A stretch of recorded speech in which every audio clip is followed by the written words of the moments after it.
All right, we're going to do a quick late spring tour of our garden. Here's some squash that we picked yesterday evening. This is zucchini and the yellow crookneck squash. Time for zucchini bread. Briefly, these are the carrots. I planted these in February. Let me fight it. You can see this one can come on up probably. This is what's left of the romaine and salad bowl lettuce. It's time to go ahead and get this up. Okay, these are my beefsteak tomatoes, which I started from seed in January. You can see I'm finally getting tomatoes. Very small, but they're coming.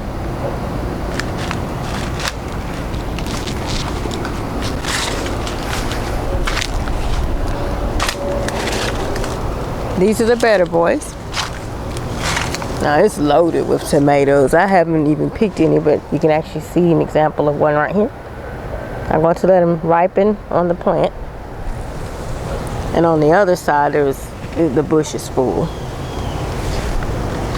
Okay, right here is one of my favorite companion plants to grow. Is the sunflowers. You can see how tall they're getting, and cucumbers. Planting them together, they kind of benefit one another. The sunflowers can kind of act as a natural trellis for the cucumbers. You can see I have one right here.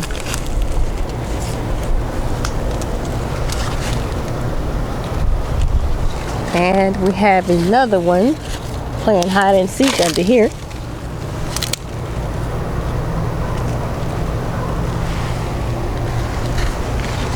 And we have one more over here.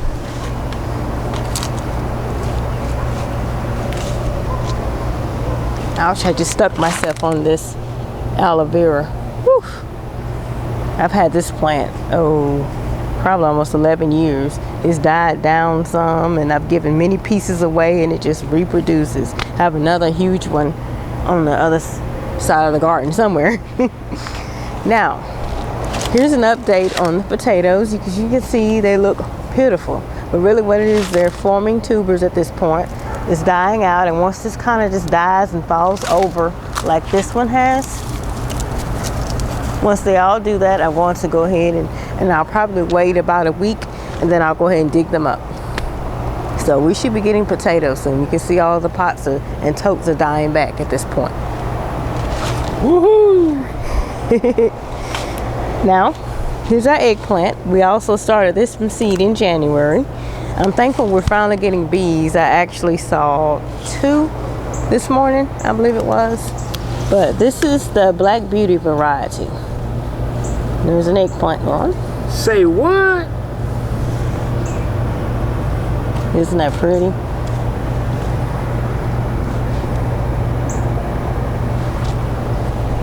All right.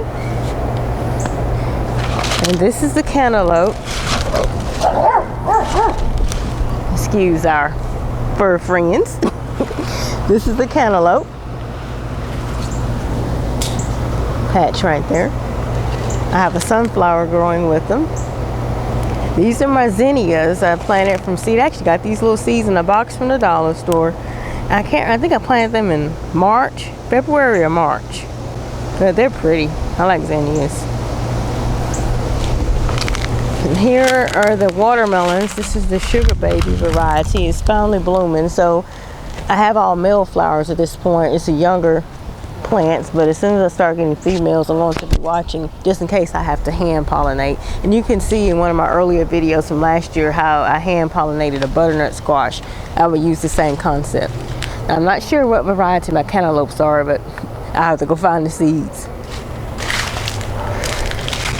Here's my other pot of eggplants, totes. Looks like I got one coming here trying to develop.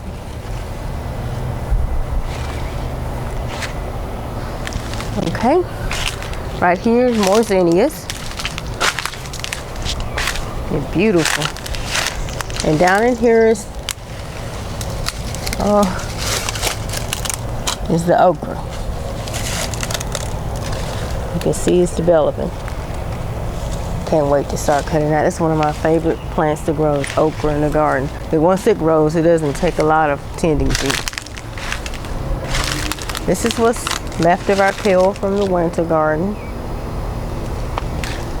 Down here are the peanuts. As you can see, the blooms are dying. And when those blooms die, they're going to fall off.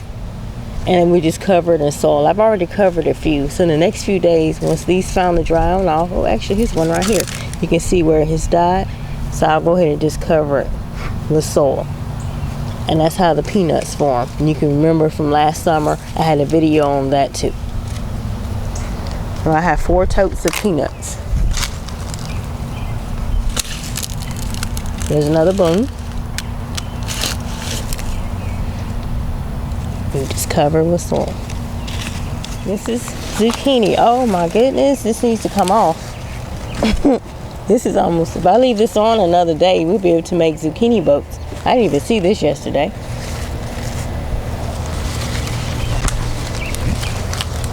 Once you start harvesting the squash and zucchinis, like the faster you harvest, the faster they come. Here's some yellow squash. There's 3 on there, or 4.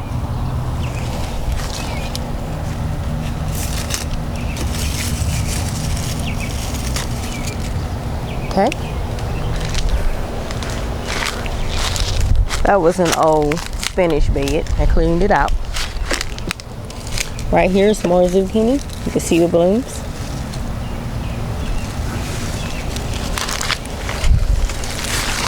More squash. Now these were old radishes I planted to kind of keep squash bugs away. And also companion planting the yellow squash and the zucchini together is supposed to help deter squash bugs too. And hopefully it will help deter the vine borers. Last year it was pretty successful. Let's look in here.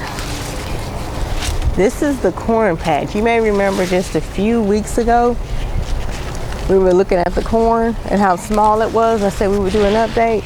This is over my head now. This is the sunflower and this is the corn.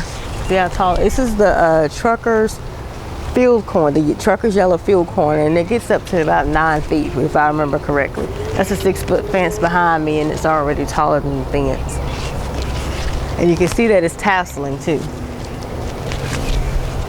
And I have 4 22-foot rows, I believe, that we planted. So we should get plenty of corn. Here's some corn right here.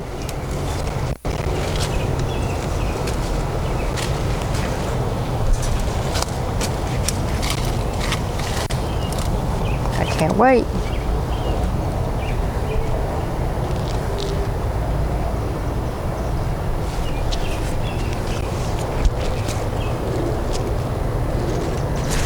Okay.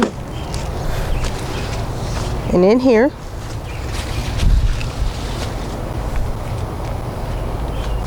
we have our bean patch.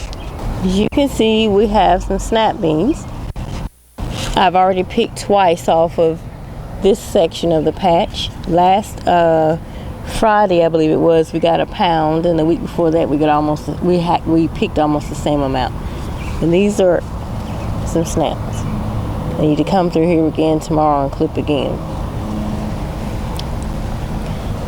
And over here are some more snap beans. I planted them about 3 weeks after I did those, and they're just not blooming.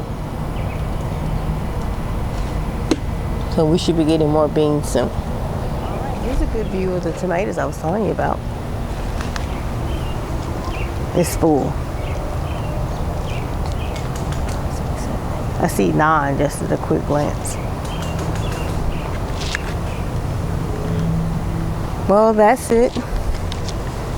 That's a quick spring tour update of our garden. And when we come back, when I do another filming, we'll be digging the potatoes out. So hopefully that'll be about 2 weeks, 2.5 weeks from now.